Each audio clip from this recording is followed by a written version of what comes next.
Assalamualaikum warahmatullahi wabarakatuh. Kembali lagi di channel Berita Mistis.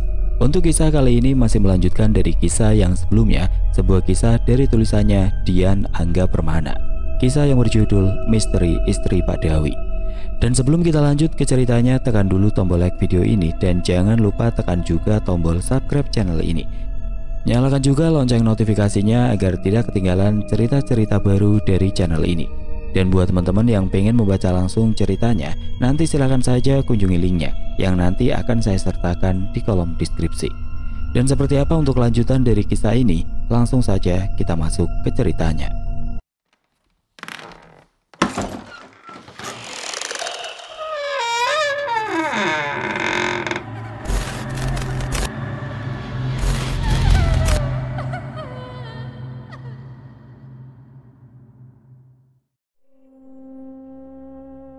Di malam purnama yang indah itu, seorang pria yang kebingungan lari tunggang langgang di jalan desa. Di mana aku? Ia pun terus berlari di jalanan sepi, mencari tempat yang menurutnya aman. Kenapa jadi seperti ini? Sesekali langkahnya diperlambat untuk mengatur napas. Sialan. Panik dan ketakutan tergambar jelas di wajahnya yang penuh dengan keringat. Sekali-kali dirinya menengok ke belakang dengan pandangan waspada. Namun sejauh yang ia lihat hanyalah gelapnya malam. Wajahnya meringis kesakitan setelah kakinya yang tanpa alas tidak sengaja menendang bongkahan batu. Meski terpincang-pincang, dia terus berjalan tidak peduli lagi dengan jari kakinya yang berdarah. Dari kejauhan ia melihat mobil terparkir dalam keadaan lampu menyala. Secerca harapan muncul, dihampirinya mobil itu yang ternyata mobil pick up pengangkut sayuran. Kang, saya minta tolong. Dengan nafas terengah-engah dia mencoba berbicara dengan dua orang yang sedang menaikkan sayuran ke atas bak mobil. Mas-masnya siapa? Mau kemana? Terus dari mana? Dan ada apa? Pengangkut sayuran yang keheranan membombardirnya dengan pertanyaan. Saya Jaka, pokoknya antar saya ke masjid, nanti saya ceritakan. Kedua orang itu hanya bisa saling natap penuh tanda tanya. Tidak lama kemudian suara tarhim menguar di udara, menandakan tidak lama lagi akan masuk waktu subuh. Pagi itu Parman sedang menikmati segarnya udara pagi di teras rumahnya sebelum terganggu kedatangan seorang bocah. Mang, katanya ada yang nyariin. Rupanya bocah itu Sandi tetangganya, anak dari seorang pengangkut sayuran. Siapa? Bocah itu diam untuk mengingat. Namanya lupa, Mang. Kamu kata siapa? Bapak nelpon mama dari pasar, terus nyuruh aku buat bilangin ke Mang Parman. Orangnya sekarang di mana? Lagi-lagi bocah yang baru genap berusia 7 tahun itu diam untuk mengingat. Pulau Raja, ujar Parman. Iya, kata bapak orang itu mau ke rumah Mang Parman, cuma nyasar, Mang. Merasa informasi dari bocah kecil itu tidak meyakinkan, Parman pergi ke rumah si bocah untuk menanyakan langsung ke ibunya. Barulah ia mendapatkan cerita yang lebih bisa dipercaya. Dia pun mengeluarkan motornya dan berangkat menuju Pulau Raja. Tiba di masjid yang dikatakan tetangganya, Parman turun dari motor menghampiri beberapa orang yang sedang berkumpul di teras masjid. Jack, ngapain kamu di sini? Parman mengerutkan kening melihat Jaka berada di antara orang-orang yang berkumpul itu. Aku mau ke rumahmu, Man, ucap Jaka dengan wajah lesu. Sebagian bajunya kotor, rambutnya acak-acakan dan jari kakinya terlihat dibungkus perban yang terlihat masih baru. Terus kenapa malah di sini? Meski terlihat berantakan, tapi Parman sangat mengenalinya kalau itu Jaka, sohib lamanya. Aku juga bingung. Jaka yang kehilangan semangat menggelengkan kepalanya. Setelah berterima kasih dan berpamitan kepada warga di sana, Parman membawa pergi Jaka. Mereka menaiki motor bebek yang dibawa Parman meninggalkan pelataran masjid. Di perjalanan tidak ada obrolan tercipta. Yang terdengar hanya bunyi kelotokan dari cover bodi motor yang bergetar. Dalam kepala Parman ia menebak-nebak apa yang terjadi kepada Jaka. Sementara Jaka sendiri lebih banyak melamun. Terkadang dia menengok ke arah belakang, seolah mencari sesuatu. Beberapa menit kemudian Parman menghentikan motornya di depan rumah permanen sederhana. Turun dari motor, Parman masuk ke rumah itu. Sedangkan Jaka dia mematung di samping motor. Suatu hal yang mengerikan terbayang di pikirannya setelah melihat rumah Parman sama dengan rumah yang ia masuki semalam. "Jack," Parman menepuk bahu Jaka hingga ia terperajat. "Ayo masuk." "Iya." Jaka yang tersadar segera mengikuti Parman. Ia pun masuk ke dalam rumah lalu duduk di ruang tengah, sementara Parman pergi ke ruangan lain. "Mau makan dulu, Jack?" "Nanti saja, Man." Bukan makan yang Jaka inginkan. Rasa tenang setelah sampai di rumah Parman saja sudah cukup baginya. Wajahnya pun berangsur-angsur kembali berwarna. Tidak ada lagi gambaran kecemasan di rautnya. "Kamu dari rumah berangkat jam berapa?" Parman membuka obrolan setelah ia duduk di sofa panjang depan Parman. "Aku berangkat sehabis asar, nyampe sini jam 8, terang Jaka. "Terus kamu nyasar?" Belum sempat dijawab, Dina datang dengan nampan berisi kopi dan makanan ringan. Isi nampan itu ditaruh di atas meja, lalu dia duduk di samping Parman. "Enggak, aku enggak nyasar. Yang aku lihat memang beneran jalan ke rumahmu. Mungkin aku sudah lama enggak kesini, tapi aku enggak pernah lupa jalannya, Man," jelas Jaka. "Terus kenapa bisa sampai ke kampung sebelah?" "Aku juga enggak ngerti." "Memangnya apa yang kamu alami semalam?" Jaka menyalakan rokok lalu menceritakan semuanya, semua yang dia alami malam tadi. Parman dan Dina mendengarkan dengan seksama hingga membuat Parman tergugah rasa penasaran. "Setauku di sana nggak ada warung nasi." Belum selesai Jaka cerita, Parman menyela. "Ya, memang seperti kata orang-orang di masjid tadi. Katanya warung tempatku makan itu sebenarnya nggak pernah ada, alias warung gaib," kata Jaka sambil menjentikan telunjuk membuang abu rokok. Dina dan Parman sama-sama menarik nafas panjang, mengubah posisi duduknya untuk kembali mendengarkan cerita Jaka. "Terus apa yang terjadi di rumah kosong itu?" tanya Parman. "Setelah aku sadar itu rumah kosong, aku keluar kembali melihat sekeliling. Dan kamu tahu, ternyata di pojokan rumah itu ada sesuatu. Aku melihat sosok dengan wajah hancur, seperti mukanya pernah terparut, penuh dengan luka codet. Tampak di wajahnya itu seperti ada nanah atau darah yang mengering. Rongga matanya kosong, tanpa ada bola mata. Mulutnya mingkem, tapi hanya bagian atas, karena bibir bawahnya tidak ada, sehingga memperlihatkan giginya yang jarang-jarang dan menghitam. Seluruh tubuhnya dari ujung kepala sampai ke ujung kaki dibalut kain putih kotor. Mungkin itulah yang disebut pocong, karena seumur hidup itu pertama kali aku melihatnya." Dina bergidik ngeri. "Beneran itu, Mas?" "Ngapain aku bohong, Mbak? Aku memang nggak nyeritain cerita ini ke orang-orang di masjid tadi. Takutnya malah dituduh ngada-ngada. Ini beneran aku melihatnya," ujar Jaka meyakinkan. "Setelah itu kamu lari." "Kamu tahu kan, Man, aku bukan orang yang gampang panik. Melihat sosok pocong itu aku masih tenang. Jadi aku perhatikan lagi lah sosok itu. Setelah aku amati, ternyata si pocong ini dibelenggu, lehernya itu dirantai. Di belakang pocong itu ada makhluk lain yang lebih menyeramkan. Kalian pernah lihat patung leak?" Parman mengangguk. "Wujudnya seperti itu. Makhluk itulah yang memegang rantainya." "Terus apa yang dilakukan Mas Jack?" tanya Dina yang sudah hanyut dalam suasana cerita. "Ya, aku lari. Makhluk itu lebih menyeramkan dari pocong. Matanya sebesar bola, tubuhnya besar banget, tingginya ada kali setinggi rumah. Pokoknya aku udah bodo amat lah. Sandal nggak tahu di mana. Aku lari nggak pakai alas kaki, lari nggak tahu arah, karena memang nggak tahu lagi ada di mana kan. Sampai akhirnya aku ketemu tukang sayur." Beber Jaka sambil mematikan putung rokoknya. "Sebelum aku jauh dari rumah itu, aku sempat dengar suara. 'Kamu harus ikut kami. Kamu harus membayar apa yang kamu makan,' begitu katanya," pungkas Jaka. Sehabis sholat Isya, Jaka duduk di ruang tamu, ruangan yang tidak lebih besar dari ruang kamar. Jaka memperhatikan sekelilingnya. Tidak banyak yang berubah dari rumah itu. Hanya saja dulu di rumah tersebut masih ada orang tua Parman. Kini setelah kedua orang tuanya meninggal, rumah itu diwariskan ke Parman sebagai anak tunggal. Rumahnya bergaya klasik, terlihat dari bentuk klosternya dan teralis yang dipasang di setiap jendela. Juga banyak perabotan kuno yang ada di rumah itu.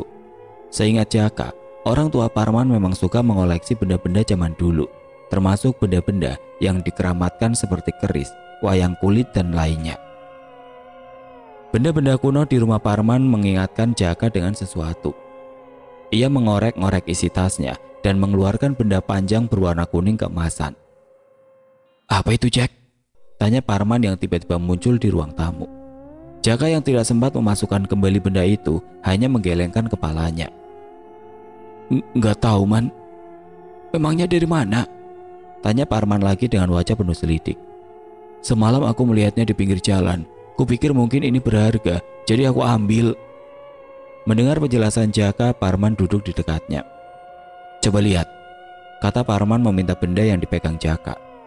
Benda tersebut berbentuk tusuk konde, panjangnya sekitar 1 jengkal, dengan hiasan kepala ular di atasnya. Parman menilik-nilik benda tersebut, benda yang sangat mirip dengan yang diceritakan Wardi tempo hari. "Jack, kamu nemu ini di mana?" "Di sana, dekat pertigaan depan rumah besar itu." "Kamu tahu nggak ini apa?" Jaka menggelengkan kepalanya lagi.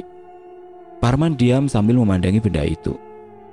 "Gimana kalau ternyata semua yang terjadi padamu itu disebabkan oleh benda ini?" katanya sambil menatap Jaka serius. "Itu nggak terpikir olehku, Man. Kupikir itu cuma benda jatuh milik orang kaya karena tergeletaknya itu juga di depan rumah mewah." "Kalaupun ini bukan penyebab kejadian itu, untuk apa kamu memengutnya? Barang ini bukan milikmu, kan, Jack?" Jaka menghela nafas panjang. Mendadak ada rasa sesal di hatinya. Kini ia sadar, kejadian menakutkan semalam mungkin saja itu akibat dari ulahnya sendiri. "Kamu tahu, kondisi ekonomiku sedang buruk." Jaka memandang kosong ke depan. "Aku jadi hijau mata melihat benda yang terlihat berharga." "Syukur kalau kamu nyesel, Jack. Aku cuma khawatir gara-gara hal sepele seperti ini malah membawa petaka buatmu." "Iya, Man," sahut Jaka lagi. "Aku bilang begini karena kamu temanku, Jack. Kita pernah sama-sama mengaji. Setidaknya kita juga sama-sama saling mengingatkan." "Aku paham, Man." Parman sudah tahu watak Jaka. Dari semasa mereka masih di pesantren, Jaka memang mudah untuk dinasehati, tapi mudah juga melakukan perkara yang ditentang. Ini bukan sekedar tentang benda berwarna emas itu. Parman khawatir jika kejadian mengerikan yang terjadi pada Jumin akan terulang hanya gara-gara kelakuan Jaka yang sebenarnya sepele. Parman sendiri tidak berniat menceritakan insiden yang menimpa Jumin kepada Jaka, dengan harapan nanti temannya itu hanya fokus bekerja tanpa harus dibayangi cerita mengerikan. Ia juga sangat menyesali dengan peristiwa aneh yang dialami Jaka, padahal temannya itu datang jauh-jauh hanya untuk mencari pekerjaan. Sempat terpikir oleh Parman kalau Jaka disesatkan karena dia pendatang. Konon katanya zaman dulu kampung Sawah Hijau memang terkenal akan kemagisannya. Ada satu cerita terkenal di mana saat itu Belanda sudah sampai di Kabupaten Kuningan. Mereka, tentara Belanda, melakukan penyisiran untuk mencari pejuang ke setiap daerah dan kampung di Kabupaten Kuningan. Anehnya kampung Sawah Hijau tidak pernah mereka temukan. Setelah melihat benda itu, Parman menduga kalau semua ini masih berkaitan dengan insiden Jumin.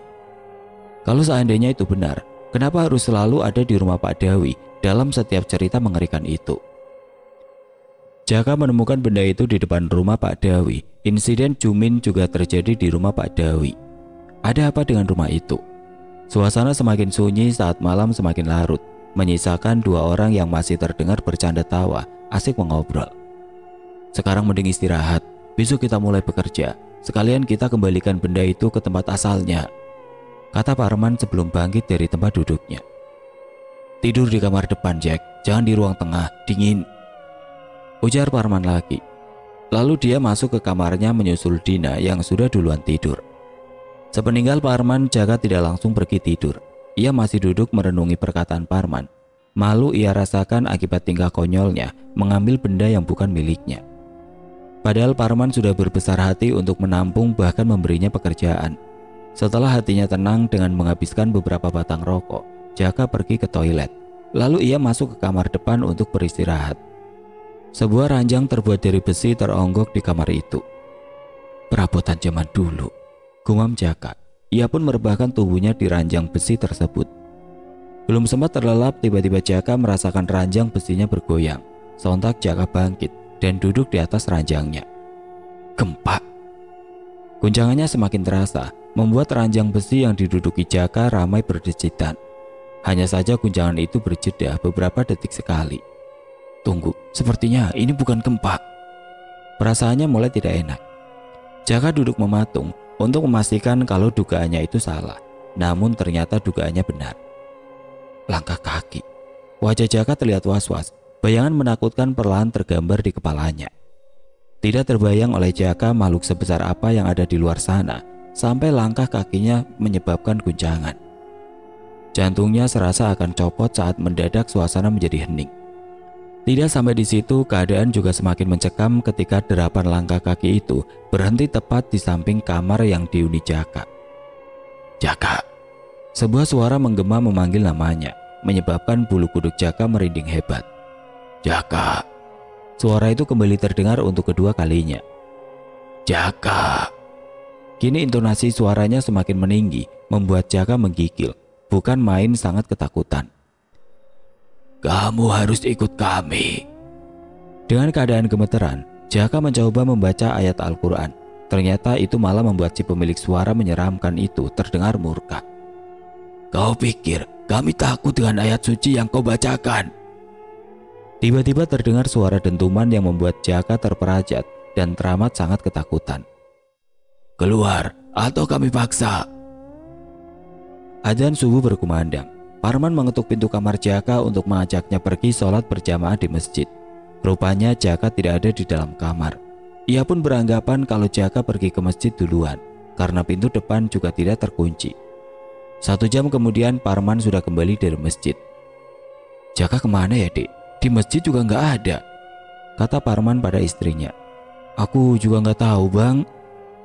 Parman pergi ke kamarnya untuk berganti pakaian, kemudian mengeluarkan motor bebek miliknya. Aku nyari Jaka dulu, Dek, ujar Parman di ambang pintu depan. Iya. Saat sedang menghidupkan motornya, Parman melihat tetangga sebelahnya juga mengeluarkan motor dari garasi. Pak RW, tumben pagi-pagi udah ngeluarin motor, mau kemana? Tanya Parman basa-basi. Ini mau ke Kali Cibodas. Kamu belum dengar, Man? Katanya ada yang nemuin mayat di sana. Mayat?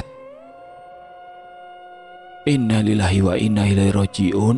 Ya Allah, Jack. Pekik Parman saat melihat tubuh terbujur kaku itu adalah sobatnya. Kang Parman kenal. Seseorang berjongkok di samping Parman yang sedang berduka. Iya, ini teman saya, namanya Jaka. Baru kemarin datang ke sini. Rasa sedih tidak hanya untuk perempuan atau laki-laki cengeng, tapi juga untuk seseorang kulit tukang seperti Parman. Matanya berkaca-kaca saat menjawab pertanyaan itu. Saya yang melihat mayat ini waktu pulang dari pasar. Jelas orang di samping Parman. Entah karena dirinya merasa berjasa atau sekedar ingin memberitahu.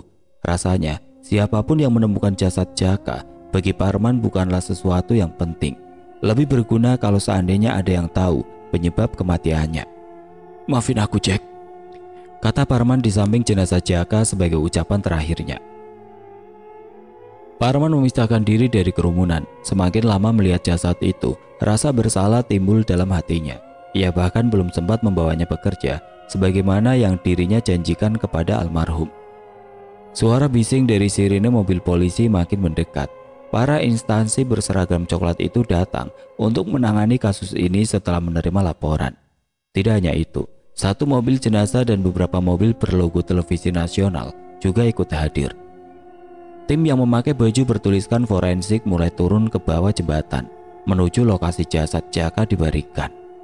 Mereka mulai sibuk dengan prosedur penanganan jenazah. Kemudian jenazah itu dibawa menggunakan kantong mayat dan dimasukkan ke dalam mobil jenazah. Bapak-bapak berseragam coklat segera menanyai warga yang dianggap saksi, termasuk Parman yang sedari tadi terduduk murung di sebuah pembatas jalan. Pikirannya yang sedang menerawang dikejutkan oleh kedatangan seorang polisi. Anda yang bernama Parman? Tanya polisi itu mengulurkan tangannya mengajak bersalaman. Parman mengangguk, menyalami tangan polisi yang di dadanya tertulis nama Hardianto itu. Benar, jenazah itu teman Bapak. Iya, teman saya. Dari situlah awal interogasi dimulai. Parman mengatakan semua yang ia ketahui, kecuali kejadian tidak masuk akal yang dialami Jaka. Sulit menceritakan sesuatu yang tidak masuk akal, terlebih di depan seorang polisi. Seorang perempuan di tengah kerumunan menarik perhatian Parman. Di tengah interogasi, perempuan itu terlihat tidak asing, namun ia lupa siapa gerangannya. Dirinya merasa pernah melihat perempuan tersebut, namun ia lupa di mana dan siapa. Oleh karena itu Parman abaikan. Toh mungkin itu bukan sesuatu yang penting. Setelah interogasi dirasa cukup, polisi melakukan konferensi pers pada awak media. Dengan alasan tidak ada bekas kekerasan. Mereka mengatakan, sebagai dugaan awal Jaka meninggal karena mengakhiri hidupnya dengan cara meloncat dari atas jembatan. Hal tersebut jelas tidak diterima oleh Parman. Oleh karena itu, dia memilih pulang dengan keadaan murung. Parman bingung, apa yang akan ia katakan kepada istri Jaka nanti.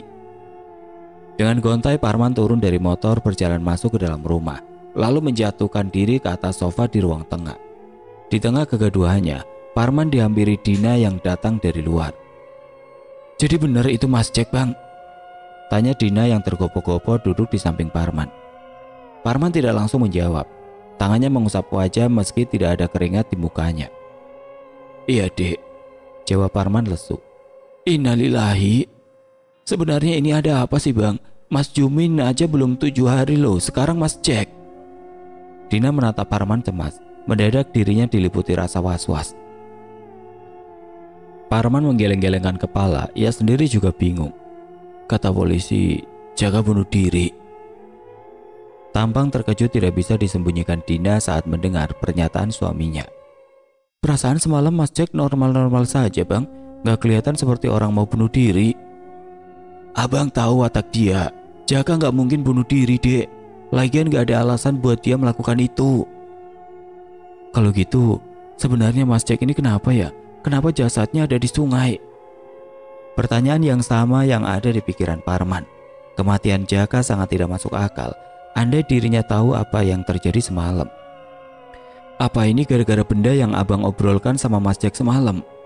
Dina menatap suaminya. Lagi-lagi Parman menggelengkan kepala. Tapi kali ini dia tidak mengatakan apapun. Mereka sama-sama terdiam beberapa saat, masuk ke dalam renungannya masing-masing. "Bang," Dina yang akhirnya lebih dulu membuyarkan lamunannya. Parman menoleh. "Aku takut, Bang. Apa aku ke rumah ibu aja dulu?" Mendengar permintaan istrinya, Parman menghela nafas dengan wajahnya yang terlihat tegang. "Kamu jangan nambah abang pusing, Dek." Sepasang suami istri itu kembali sama-sama diam. Dina maupun Parman tidak ingin melanjutkan perbincangan, takut malah menjadi percekcokan. Sebagai teman dekat, Parmanlah yang mengurus apa-apa saja yang dibutuhkan untuk jenazah Jaka di rumah sakit. Dia juga mendampingi keluarga Jaka saat mereka tiba. Istri Jaka tidak hentinya histeris melihat tubuh suaminya yang sudah terbujur kaku. "Mas, bangun Mas, jangan tinggalin aku Mas." Tangis istri Jaka menggema di kamar mayat, membuat yang mendengarnya merinding pilu. Sedangkan anak yang digendongnya nampak kebingungan melihat tingkah sang ibu. Di usianya yang masih 2 tahun, sudah tentu dia tidak tahu apa yang sedang terjadi. Parman yang juga sebagai manusia biasa, begitu terpukul melihat hal tersebut. Seandainya saja Jaka tidak pernah datang ke kampungnya, mungkin semua ini tidak akan pernah terjadi. Tapi semuanya sudah terlambat. Yang mati tidak akan bisa hidup lagi. Yang terbaik sekarang hanyalah mendoakan Jaka agar ditempatkan di tempat yang lebih baik. Usai mengurus-ngurus semuanya, jenazah Jaka dibawa ke Purwokerto. Sedangkan Parman pulang ke kampung Sawah Hijau menggunakan motor lamanya. Tiba di depan rumahnya, Parman melihat Dina duduk di teras depan. Padahal langit sudah mulai gelap. Dina menghampirinya dengan wajah pucat sambil sesegukan. "Kamu kenapa? Kok malah duduk di luar?" tanya Parman heran. "Pokoknya nanti antar aku ke rumah ibu," kata Dina sambil terisak. "Jelasin dulu ada apa?" tanya Parman lagi yang masih duduk di atas motornya. "Aku takut, Bang." "Iya, takut kenapa?" Parman turun dari motor dan menggandeng istrinya masuk ke dalam rumah. Tangannya terasa dingin dan gemeteran saat ia gandeng. Oleh karena itu Parman mengambilkannya segelas air hangat sebelum mendengarkan cerita Dina. "Sekarang tenangin dulu. Kalau udah tenang, coba jelasin ada apa. Kamu sampai pucat gemeteran kayak gini." Ia duduk di sofa samping Dina sambil memegang tangan istrinya. Dina meminum air hangat yang diberikan Parman. Wajah pun berangsur kembali berwarna. "Sore tadi aku rebahan di kamar, gak terasa sampai ketiduran. Gak lama setelah itu aku dengar suara orang buka pintu. Aku pikir itu abang baru pulang. Jadi langsung aku tanya saja, "Udah pulang bang?" Aku tanya gitu. Terus ada yang jawab, "Iya," katanya. Suaranya persis kayak suara abang. Jadi aku keluarlah dari kamar. Aku lihat ada bayangan orang yang lagi duduk di sisi ruang tengah. Aku pikir itu abang. Aku nyalain lampu. Ternyata aku sendirian. Gak ada siapa-siapa. Dina bergidi ketakutan. Parman merebahkan tubuhnya di sofa panjang, mencoba sedikit bermalasan setelah seharian mengurusi jenazah Jaka di rumah sakit. Televisi di hadapannya menayangkan orang-orang sedang melawak, yang entah kenapa buat malam ini tidak terasa lucu untuknya. Dina tertidur di kamar setelah ditenangkan Parman. Melihat dia ketakutan sore tadi, Parman merasa sedikit khawatir dengan istrinya itu. Bukan karena cerita menyeramkan yang ia beberkan, tapi keselamatan dia. Tidak tahu kenapa setelah kematian Jaka, Parman merasa ada sesuatu yang sedang mengancam keluarganya. Tentu hal tersebut bisa saja cuma hayalan menakutkan yang ada di dalam kepalanya. Man.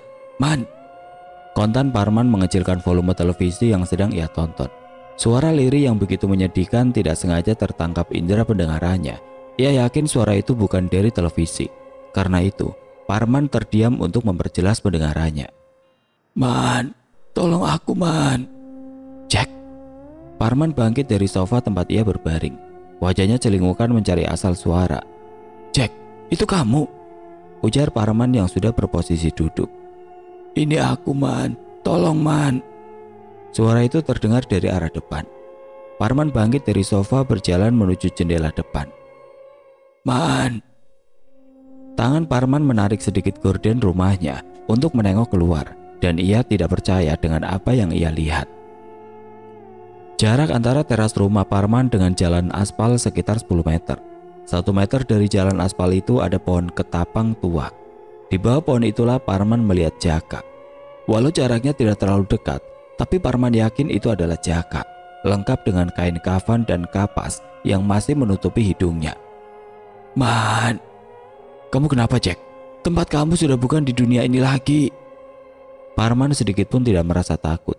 Walau tampilan Jaka terlihat menakutkan, bagaimanapun wujudnya bagi Parman, dia tetaplah Jaka sohibnya. "Tolong aku, Man." Kenapa kamu jadi seperti ini?" Setelah Parman perhatikan lebih teliti, ia melihat ada sesuatu yang melingkar di leher Jaka. Sebuah rantai mengikat leher Jaka. Di belakangnya ada tangan besar memegang rantai itu. Saking tingginya, bagian atas tubuh makhluk itu tertutupi oleh rimbunan daun ketapang. "Astagfirullah." Parman terlonjak bangun sambil mengerjap-ngerjapkan matanya. Ternyata dirinya ketiduran di sofa. Mimpi rupanya. Parman duduk sambil mengatur degup jantungnya yang berdetak cepat. Setelah cukup tenang, ia pergi ke kamar menyusul istrinya tidur. Pagi harinya, ngopi-ngopi. Parman tidak mau buang-buang waktu untuk menoleh. Suara itu sangat ia kenali. Bahkan seandainya kalau dia menutup mata, siapa lagi kalau bukan Pak RW, tetangga yang paling dekat dengan rumahnya dan hampir tiap waktu bertemu. "Ngopi, Pak," balas Parman. "Rokoknya ada, cuma kopinya yang gak ada, Man," kata pria parubaya itu menghampiri Parman di teras rumahnya. "Dek, buatin kopi satu lagi," ujar Parman. Tidak sampai 1 menit kopi yang masih mengepul sudah tersaji di hadapan Pak RW. "Gak ke pasar, Pak?" tanya Parman menoleh ke arah Pak RW yang sudah duduk di teras rumahnya. Selain menjabat sebagai RW, tetangga Parman ini adalah penjual tahu di pasar subuh. "Libur dulu, Man, capek," keluh pria beruban itu. Ia menyulut sebatang rokok kemudian meneruskan perkataannya. "Gimana proses pemulangan jenazah temanmu? Lancar?" Salah satu topik yang tidak ingin Parman bahas, tapi ia tetap menjawabnya. "Lancar, Pak. Alhamdulillah, nggak dipersulit." "Syukur kalau gitu. Dia mau silaturahmi atau sekedar main?" tanya Pak RW lagi. "Sebenarnya dia kesini nyari kerjaan, Pak. Tapi ya umur nggak ada yang tahu. Kerjaan saja belum mulai, udah keburu meninggal." "Oh, masalah ekonomi." Parman sedikit jengkel dengan perkataan Pak RW, yang seolah Jaka benar-benar bunuh diri. Namun sebenarnya Pak RW menyangka seperti itu tidaklah mengherankan. Mengingat Jaka adalah pendatang dan hanya dirinya yang kenal dengan Jaka. Di sela-sela obrolan mereka melihat sebuah truk pengangkut mobil lewat di jalan depan. Hal tersebut menjadi topik obrolan baru. Siapa yang beli mobil baru ya? Tanya Parman. Pandangannya mengikuti mobil itu sampai menghilang di tikungan. Kamu kayak nggak tahu saja. Siapa lagi yang mampu beli mobil mahal-mahal kayak gitu kalau bukan Pak Dawi? Iya, cuman saya baru lihat Pak Dawi beli mobil lagi. Kemarin saja udah 2 kali truk ngangkut mobil mewah itu lewat. Ini yang ketiga kalinya. Beber Pak RW. Wah, hebat juga Pak Dawi. Saya jadi ingin tahu kerja apa sih dia. Saya saja yang RW-nya nggak tahu. Masa sih Pak? Kan ada sensus penduduk. Nah, itu ada ceritanya man. Tapi kamu jangan kasih tahu siapa-siapa. Gimana tuh Pak? Waktu itu kan saya datang ke rumahnya buat ngedata. Bertemulah saya sama dia. Bukannya dia isi datanya, malah nyuruh saya sambil naruh uang 2 juta depan muka. Saya nggak munafik man. Saya juga butuh duit kan. Akhirnya formulir itu saya isi ngarang. Duitnya saya kantongin. Kata Pak RW diakhiri dengan tertawa. Bukan hal yang mengejutkan bagi Parman. Ia sudah sering mendengar kalau segala hal yang berkaitan dengan Pak Dawi selalu dipermudah. Kalau bukan karena uang suap, karena apa lagi? Dulu gini gak Pak? Tanya Parman sambil menaruh telunjuknya di dahi dengan posisi miring. Dirinya tidak bermaksud menjelekkan Pak Dawi. Ia hanya penasaran. Itu mah cuma gosip man. Orang limbung karena ditinggal istri yang dicintainya. Wajarlah kalau sampai ngomong sendiri atau apalah. Tapi gak sampai stres, kata Pak RW. Parman mengangguk mengerti.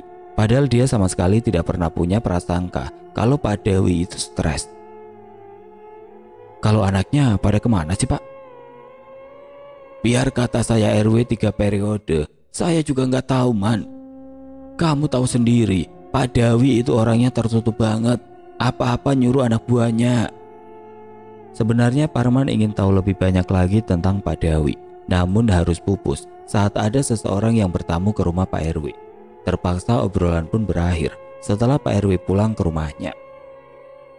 Parman menenteng gelas bekas kopi ke dalam rumahnya. Ia menghampiri Dina yang sedang cuci piring di dapur. Setelah memberikan gelas itu pada istrinya, Parman duduk di kursi makan untuk sarapan. Brak! Mendadak Parman menggebrak meja makan. Apa sih bang? Ngagetin aja. Abang baru ingat sesuatu, kata Parman. Waktu abang diinterogasi di Cibodas, abang lihat seseorang perempuan yang gak asing gitu. Tapi abang lupa siapa dia. Sekarang baru ingat perempuan itu, Bu Iis. Terang Parman. Bu Iis siapa? Pembantu Pak Dawi. Terus kenapa? Nah, kamu aja gak kenal kan? Karena memang Bu Iis gak pernah keluar bersosialisasi sama orang sini. Tapi kenapa waktu itu dia ada di sana? Jika mengingat di tempat itu pernah terjadi tragedi yang mengerikan, maka tidaklah heran seandainya penghuni rumah tersebut terlihat sedikit berduka. Namun ternyata tidak demikian. Pak Dawi dan anak buahnya melakukan aktivitas normal tanpa ada yang bersungkawa.